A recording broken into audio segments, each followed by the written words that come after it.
Good morning, everybody. So, the Sunflask build has come to an end. We played it off during the 24-hour live stream that I ran this Monday and managed to get the character all the way up to level 30. And it was a pretty fun ride. I enjoyed playing it, and honestly, it surprised me in ways that I didn't expect. The biggest way is that it actually kind of sort of worked. Like, I really didn't expect the Sunflask to be as strong as it ended up being. Now, this has less to do with the actual weapon and mostly to do with the Alchemist tree. But regardless, it is still surprising, and it is something that I'm definitely looking to explore more in the future. So now comes the point. Would I recommend that you play the Sunflask build? And the answer to that question is no. Overall, it took me 21,000 Sunflasks. I had collected up 25,000, and when I was done, I had 4,000 left. So 21,000 is how many we used. If you want to play this build and you don't have access to something like fletching to give you the returning, that's the equivalent of 105,000 Sunflasks. So of course, you need to make sure you're spending the points in fletching to make sure you don't run out. Now, the big thing that I learned with this character is the fact that the actual Alchemist tree is pretty dang good when it comes to thrown weapons. I feel like if I had replaced this weapon with pretty much any other weapon like a dart or a throwing dagger, my character would have been significantly stronger. The flasks don't really do a whole lot of damage on their own. They have no bonus to hit, they have no bonus to damage, they just do 6d6s of damage, which seems kind of good, except it doesn't allow you to scale it properly with a lot of the other weapon effects. This leaves you essentially dealing much lower damage than you would normally want to be dealing. The solution to this problem is, of course, to just kind of muscle through it, get some other items, and use some of the Alchemist abilities like the poison damage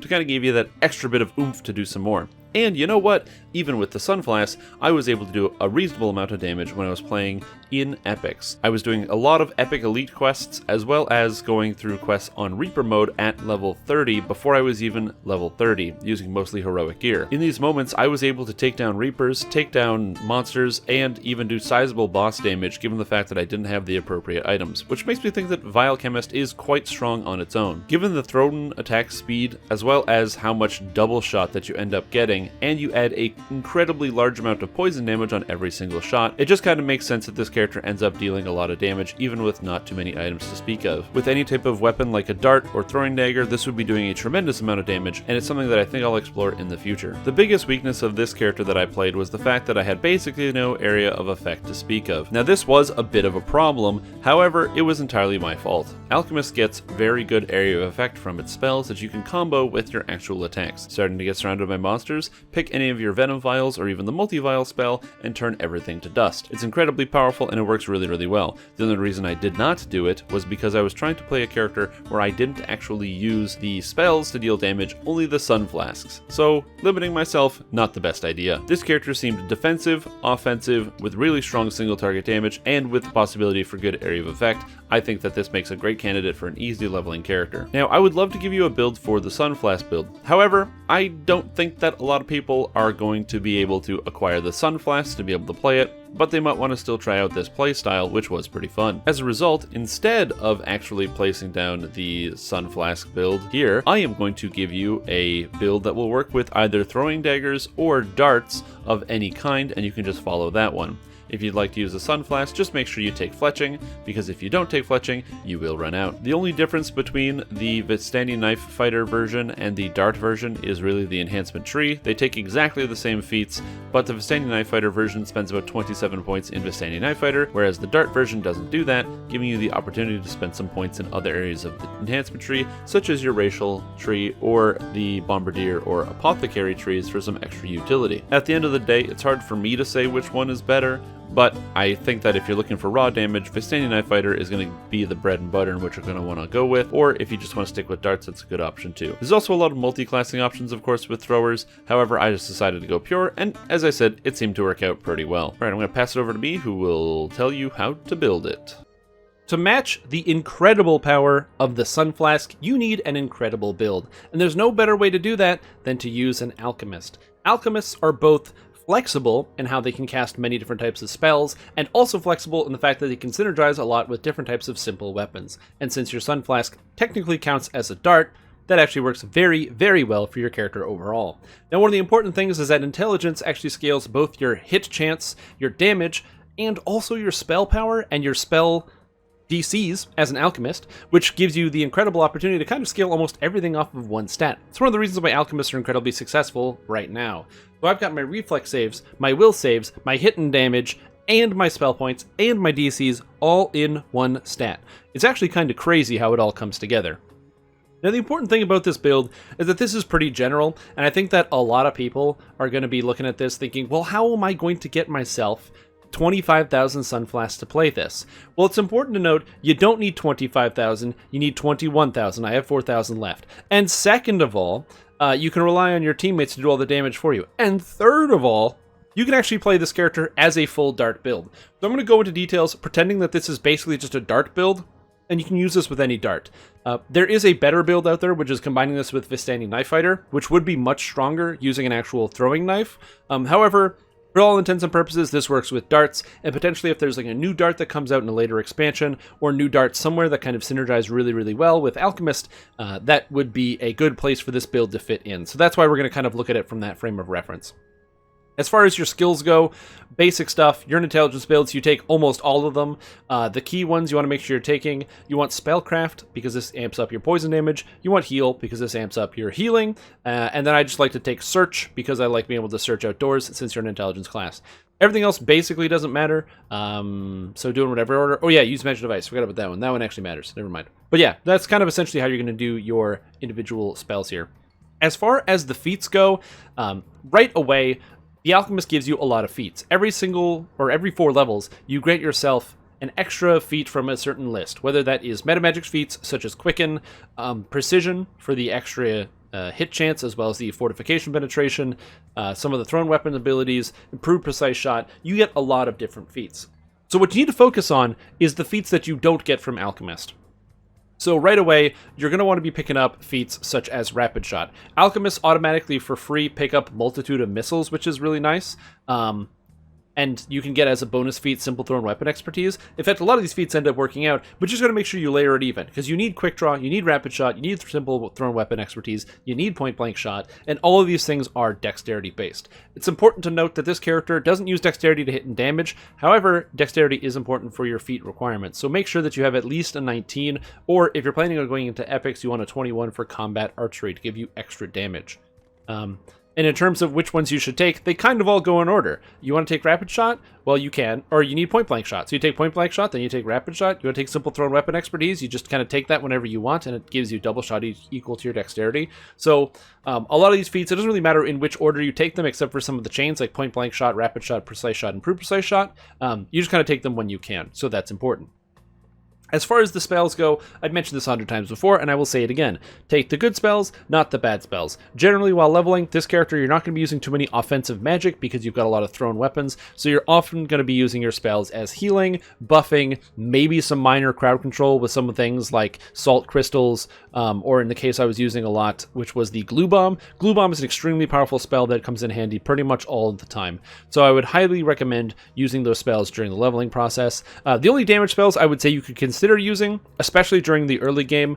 I actually don't have those spells because I played a stupid meme build, but you consider using Greater Venom Vial, the level 2 spell, or any of the level 3 Area of Effect Crimsonite spells. They will certainly help out your damage, allow you to just kind of clean up larger packs, which is really good. One of the things that this character class does struggle with is Area of Effect damage. Sure, you can get access to Improved Precise Shot, but sometimes it can be a little unwieldy based on your targeting and also your practice with it, and I can tell I'm very out of practice. So instead, we're actually using this build to craft together a character that lets you kind of, you both have the single target from all your attacks, but then while leveling you have the AoE that can slam out on some monsters. And especially grabbing spells such as Multi-Vial. The Multi-Vial spells right here, like Multi-Vial of Poison, is pretty much going to be your bread and butter to clear up your AoE as you're going along.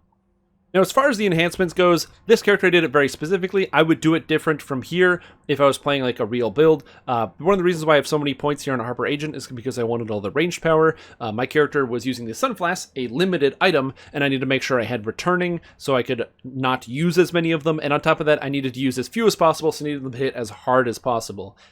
So if you're playing your build, You're probably not going to be spending 8 points in Falconry because you don't need to do that. And you probably aren't spending 26 points in Harper Agent, which allows you to be a little bit more flexible. Maybe you want to go into Apothecary to pick up some extra healing, such as some increased healing critical chance. Maybe you want to go into Bombardier to grab a little bit of extra damage for some of those AoE spells that you'll probably be using. So bear in mind, that's probably the way you'd want to go. But as far as is concerned, the Vial Chemistry is pretty much set in stone. The only change I would make here is instead of taking these abilities that I took, Venom Affinity and Venom Affinity 2, this is actually pretty bad and not a good use of your points. Instead, you want to be taking Wave of Poison and Greater Wave of Poison. This allows you to quickly remove poison immunity from a large pack of monsters, so that way either A, you can follow it with a multi-vial to just hit all the monsters to do some AoE damage, or you can follow it quickly with your improved precise shot just to slam them all down and do a whole bunch of damage. Out of the Apothecary tree, I don't particularly like taking a lot of the spell-like abilities on this character. The only spell-like, or the metamagic feat that you take that amplifies spell-like abilities is actually Quicken. So since you're only taking Quicken, you don't have Maximize, you don't have Empower, so getting the spell-like abilities doesn't really conserve your spell points, and you don't really spend a lot of spell points on this character anyway because you're always throwing. So you don't really need to care too much about how you're actually spending your spell points on this character, so you're pretty flexible. And then, as I said, Harper Agent, I put this many points in for all the range power. I would probably drop all of that, maybe grab a few more spell points so I could work through this. I wouldn't even take any of this line. This line is horrific, by the way. 1 point per melee or range power is really bad investment. Don't take it. Don't fall for that trap. In theory, if you wanted, you could only spend 8 points in Harper Agent just to grab Know the Angles if you have other places to spend. And that's actually one of the reasons why Vistani Knife Fighter makes such a good comparable comparison if you wanted to play this as a throwing dagger character. It's all the same stuff. You still take exactly the same feats, but you take your points out of Harper Agent, so you only spend 8 here. You take your points out of Falconry, so you're only spending 0 here. And instead, you just spend all those points in Vistani, picking up extra hit and damage, getting extra double shot, attack speed, bonus W, all sorts of good stuff with your actual weapons, plus picking up some cool benefits such as deflect arrows and many other things. And you get quick draw for free, which is very convenient. You can't complain about quick draw. As far as the race goes, I played as a human. It doesn't matter what race you pick for this type of character. The extra feat was unnecessary. I didn't need it. I just decided to play a human because I needed a human past life, and I was like, play a human. They work well with intelligence. So that's pretty much it. That's how I built this character. As far as you go into epics, like any type of ranged character, you're going to want to find yourself in Shirati Champion. There's a couple different schools of thought here. Personally, I like using Stay Good because it applies good to your weapon if you have the tier 3. I didn't take it for the specific purpose that it would override the damage type of my Sunflask, preventing it from being light, which meant my Sunflask was then subject to physical damage reduction, which is terrible. So instead, we are in fact trying to not do that, just getting the extra damage. Now, as far as some of the other stuff in the tree, this is pretty much exactly how I would do it. I wouldn't take Rain of Arrows. I did this because this was a joke, and it's not that good. It doesn't scale with range power. I don't care what this says. It's 10 D100s, and none of them did over 100 damage, and 200% range power at... What's my range power right now? 125, and I never got a single number over 100 on a D100. Get over yourself. So this clearly doesn't work, but it does follow you, which is pretty cool. So I like the ability a lot. I just wish it actually worked and did what it says it does, which it clearly doesn't. Other than that, you can take Prism instead. It's not a bad ability, and especially since you attack a lot, it's pretty good. The issue with Prism, I find, is that it's just less consistent. This is damage versus this, which is additional effects. As far as your twists go, you have a lot of variety with your twists. Personally, if I was playing a character like this, I would go Sense Weakness, because you make targets helpless all the time. Between Pin and Otto's Whistler, you're always going to be hitting helpless targets, so I highly recommend making sure you do that, just because it's so powerful. And then on top of that, going into Fate Singer, you're able to pick up Marshal Him, which is just one of the best twists in the game. Pretty much every video you're going to watch from me says, hey, take Marshal Him. Strength, Dexterity, Wisdom, Sneak Attack, Hit Points, Physical Resistance Rating, Magical Resistance Rating, Armor, Melee, Range Power. Almost even spellcasters want to take this. Who doesn't want 10 MRR, 10 PRR, and 20 hit points? By the way, this ability right here is almost as good as a Scion feat. Right? The level 30 feats that you get. That's how good this ability is. So pretty much everyone takes this, and I highly recommend it. As far as some of the lower tier twists, you can be pretty flexible. If you want more defense, grabbing Dragon Hide so you don't fail Fortitude saves on a 1, usually going to be pretty good. Same thing with Magister. Grabbing Impregnable Mind so you don't fail Will saves on a 1 is going to be pretty good. Because I didn't have enough Fate points for leveling, I used Grim Precision to get Fortification Bypass, and also because I don't really have any of the items, I used very, very hodgepodge gear leveling up. So that's how it would go from there. Other than that, I would build a basic thrower, grab the Wall Watch set for your endgame gear, pick up the Wall Watch set, I would consider investing in this new artifact that I just got. It is a ring, and it's intelligence, quality, combat mastery, quality, deception, quality, deadly. Very good. The only downside of this ring is it doesn't have quality accuracy, and you can't get it anywhere else if you use this, so you just need to make sure that your accuracy is high enough to hit the monsters. But if you got lots of hit chance, and especially with precision, you should be good, or if you're playing as an elf, this shouldn't be too much of a problem. Other than that, that's pretty much how I would build the character, and this works whether you're playing as somebody who's using a throwing dagger, a dart, or anything else. Obviously, this tree here, mostly designed for the dart, or in fact the Sunflask that I'm using, and it was an interesting build, but the throwing dagger and Vistani Knife Fighter is going to give you a lot more bang for your buck, got a lot more mileage, and I highly recommend it. Anyways, that's all I've got for you today, so thank you so much for watching. I hope you've all had a fantastic time, and thank you for participating in Sunfest with me. I am eternally grateful for all the people who sent me the Sunflask over time, who bared with me while I was taking the time to sort through all of my items, and also to all of the people who were okay with the fact that I learned there was a delete all button and deleted a whole bunch of Sunflasks because I didn't know that there was one in the unconfirmed mailbox. If you are still enjoying Sunflask, reminder that the shirts are still available in the store and you can go buy them at strimtom.com. That's right, strimtom.com for all your best Strimtom related merchandise and news. So thank you for watching and have yourself a fantastic evening. I'll see you later. Bye-bye.